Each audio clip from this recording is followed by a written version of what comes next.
China is building a fortress against coronavirus, one that extends beyond its borders. Earlier this week, the Chinese government announced it would ban all foreigners from entering in 24 hours' time. We raced to get from Seoul in South Korea back home to Beijing. Your temperature has to be below 37 degrees to board, and they keep checking. Flying to another country is now like travelling to another reality. These aren't health workers, they're cabin crew. Another temperature check mid-flight. We landed in Dalian, in northeast China. Customs officials, also in full protective gear, checked every passenger. Here at the ramparts, an army of officials in full medical armour. An outlying fortification to make sure the capital, Beijing, hundreds of miles away, is kept safe.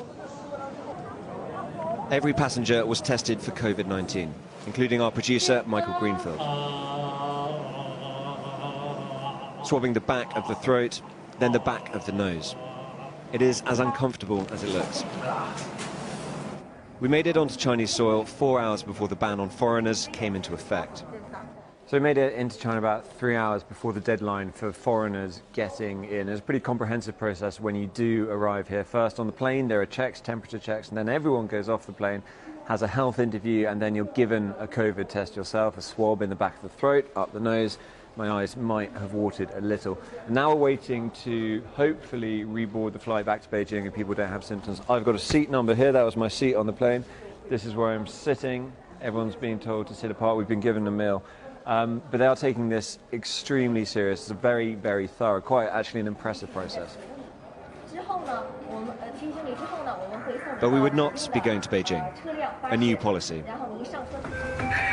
Instead, we were bused to a local hotel, requisitioned by the Chinese state, where we'd be quarantined for 2 weeks. We queued according to the markings for social distance and paid for our rooms. The rate included meals, delivered 3 times a day, left outside our door. So this is the hotel room. It's 340 RMB per night. It's about just under £40, and it is home for the next 14 days. The next day, our COVID-19 test came back negative. Inaction and cover-up marred China's response to the outbreak inside its borders. Now the virus is a foreign menace. They'll go to every length to keep it at bay. Tom Cheshire, Sky News, Dalian.